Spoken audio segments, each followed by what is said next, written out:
Hansi Flick croit fermement que le FC Barcelone jouera la finale de la Ligue des Champions cette saison. Flick croit tellement à cette idéologie qu'il a ajouté la « finale de la Ligue des Champions » à Munich au calendrier des matchs de l'équipe. La finale de la Ligue des Champions 2025 se jouera à l'Allianz Arena de Munich, en Allemagne, le 31 mai. Le FC Barcelone n'a pas encore franchi la phase de championnat de la Ligue des Champions cette saison. Les Blaugrana doivent encore jouer contre Brest, Dortmund, Benfica et Atalanta avant de pouvoir accéder à la phase à élimination directe. Si le FC Barcelone atteint la finale de la Ligue des Champions, ce sera la première fois depuis 2015. Il l'avait alors remporté avec Messi, Neymar et Suarez. Le FC Barcelone a annoncé qu'il déménagerait au stade rénové du Camp Nou en février 2025. Un communiqué du club indique: le FC Barcelone a décidé de continuer à jouer au stade olympique Lluís Companys jusqu'à la fin de la phase initiale de la Ligue des Champions. Par conséquent, les matchs contre le Valencia CF et le Deportivo Alavés, correspondant aux 21e et 22e journées de la Liga, ainsi que la 8e journée de la Ligue des Champions contre l'Atalanta, se joueront au stade olympique Lluís Companys. Ainsi, les matchs contre Valence, Alavés et l'Atalanta seront les derniers matchs du Barça au stade olympique avant son retour au Camp Nou en février 2025.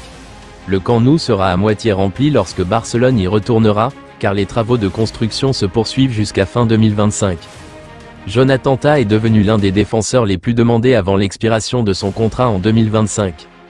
Le joueur du Bayer Leverkusen sera disponible en tant qu'agent libre, suscitant l'intérêt de plusieurs grands clubs européens, Barcelone étant parmi les favoris. Selon les rapports d'El Chiringuito, Barcelone est en pourparlers avancés pour obtenir la signature de Tah l'été prochain. Le club catalan s'intéresse depuis longtemps à l'international allemand, et il semble maintenant qu'il soit sur le point de conclure l'accord. Barcelone a repoussé la concurrence du Real Madrid, qui envisagerait un transfert en janvier pour le défenseur central. Des sources suggèrent que Tah souhaite rejoindre Barcelone, considérant cela comme une étape majeure dans sa carrière. On pense que Tah ne prendra aucune décision finale sur son avenir avant la nouvelle année. Ainsi, bien que la situation semble prometteuse, une image plus claire ne pourrait émerger qu'au début de 2025. Le FC Barcelone est activement à la recherche de renforts pour son effectif, avec Rafa Leao et Jonathan David en tête de liste des candidats potentiels. Des sources confirment que les deux joueurs sont enthousiastes à l'idée de rejoindre le club catalan, Rafa Leao, 25 ans, étant considéré comme une priorité. Ses performances impressionnantes ont suscité un vif intérêt. Bien que les décisions concernant les transferts ne soient pas encore prises, la direction de Barcelone poursuit ses analyses en coulisses et surveille attentivement les recrues potentielles. Ansu Fati n'est plus considéré comme un joueur important à Barcelone. Ses problèmes de blessure n'ont pas aidé non plus. Barcelone est prêt à laisser partir Fati lors du mercato de janvier, selon Diario Sport. Ainsi, Fati pourrait être sur le point de quitter le Barça lorsqu'il reviendra de sa dernière blessure aux ischio-jambiers dans environ un mois. Fati a eu du mal à obtenir des minutes sous Hansi Flick, apparaissant dans 7 matchs du Barça mais n'étant titulaire qu'un seul. Il n'a joué que 158 minutes jusqu'à présent et n'a pas réussi à apporter une contribution au but.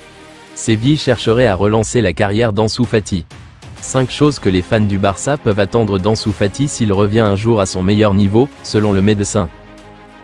Rafinha, le joueur du club catalan, a connu une transformation spectaculaire depuis le début de la saison, passant d'un joueur en instance de départ à un élément central du FC Barcelone et aussi de la sélection brésilienne.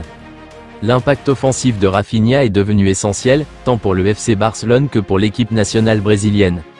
Alors que d'autres attaquants ont du mal à marquer, il est un pilier sur lequel la sélection peut compter.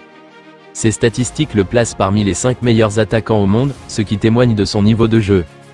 Son efficacité est remarquable et reflète ses récentes performances éclatantes. En marquant souvent et en délivrant des passes décisives, il s'impose comme un leader sur le terrain. Rafinha continue d'impressionner et confirme son rôle crucial tant en club qu'en sélection. En seulement 17 matchs cette saison, Rafinha a déjà marqué 12 buts et délivré 8 passes décisives, surpassant ses statistiques des 2 saisons précédentes avec le FC Barcelone. Son passage à un taux de réussite de près de 60% témoigne de son excellente prise de décision et de sa capacité à collaborer avec ses coéquipiers. De plus, le fait qu'il ait été nommé capitaine du Barça semble lui avoir insufflé une motivation nouvelle. Avec un total de 15 buts et 8 passes décisives en comptant ses performances avec la Seleção, Rafinha est devenu un pilier incontournable, symbole d'une résilience et d'une détermination qui inspirent ses coéquipiers et ravissent les supporters.